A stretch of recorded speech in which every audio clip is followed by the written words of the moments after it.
Looks like Snapchat spectacles are dead. Hey you, it's me, Curtis P. It's time for some coffee.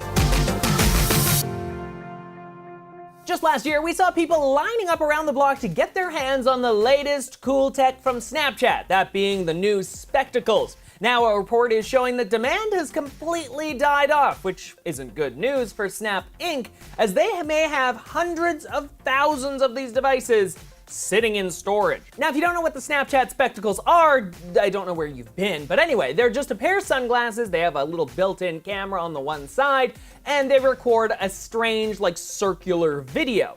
Now, originally, they were only being sold thanks to these special, Snap bots, and they were located around the world in different locations. But ever since the company announced they were opening up the devices to be available to more people online, the demand has just died off. CEO Evan Spiel at one point even announcing the company had sold up to 150,000 of the new devices, but if you really think about that, that's not a lot for a major tech product.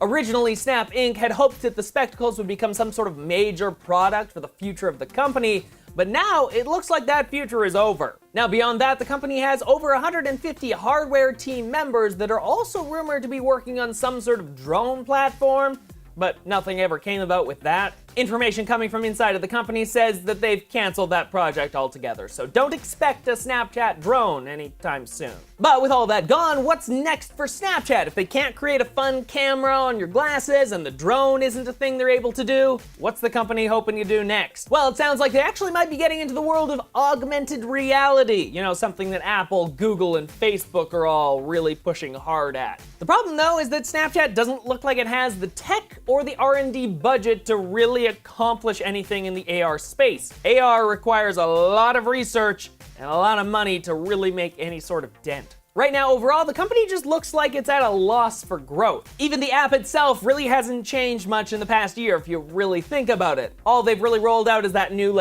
geo map feature, and that's pretty much it. The app even coming under some increased pressure to improve since Instagram, kind of launched stories, and that's been going pretty well for them. It'll be really interesting to see what Snapchat does next, because I doubt it's gonna be anything hardware related, because they gotta find something to do with all those spectacles that are just lying around. Maybe that's like a free giveaway. Next up, into the quick related news, looks like more and more people are returning their relatively new iPhone 8s. The company Declutter is noticing an increased trade-in amount of the brand new iPhone 8 and 8 Plus ahead of the big iPhone 10 pre-order happening this Friday. Currently, 7% of all of their buybacks at this time are the brand new iPhone. That's much higher than average, with older versions coming in around 2%. It could show that people just bought the new iPhone 8 simply to hold them over until the 10 was available. And as the iPhone 10 really is the fancy new phone for the year, the 8 is just old tech in a new package. Next, Apple may still have plans for that Mac Mini. When Tim Cook was recently asked about the future of the product over email, he stated, "I'm glad you love the Mac Mini, we love it too.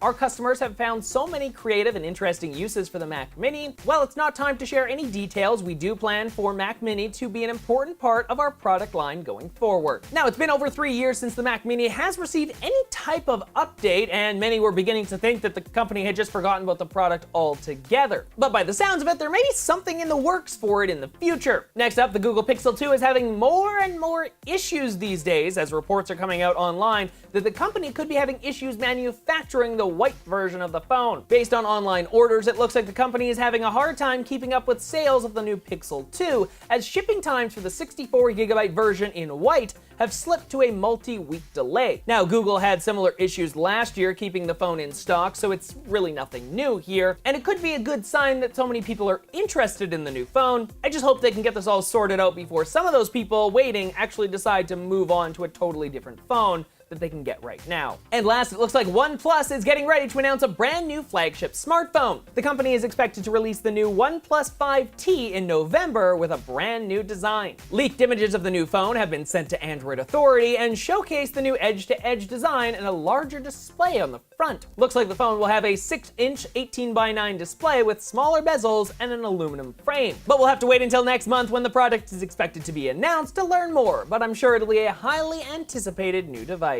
And last for today, it looks like Elon Musk is ready to move ahead with construction on that first ever Hyperloop along the East Coast. Maryland's governor recently approved the Boring Company to begin digging the Hyperloop tunnel through the state. connecting Baltimore to the nation's capital, Washington, D.C. Now in the future, Elon has stated he'd like to connect Washington, D.C. to New York City, allowing passengers to travel between the two cities in up to 30 minutes. Now in a video posted on Twitter, the governor stated, "Hey Gov, what do you think about the Boring Company's Hyperloop?"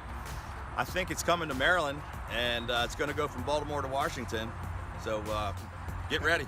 Even with all that enthusiasm, Elon really isn't on the same page here, taking to Twitter to post, "Not ready to do a proper announcement yet, but maybe in a month or so. Maryland has been awesome to work with and just wanted to say thanks." So currently there's lots of speculation around this announcement, so maybe in the future, traveling along the East Seaboard may get a whole lot faster. So hopefully you enjoyed today's video. If you did, make sure you hit up that like button and of course subscribe to the channel for more videos coming out just like this throughout the week. You can also find other videos just like this one on screen right now. So until next time, everyone, I'm Paradis. Have an amazing day.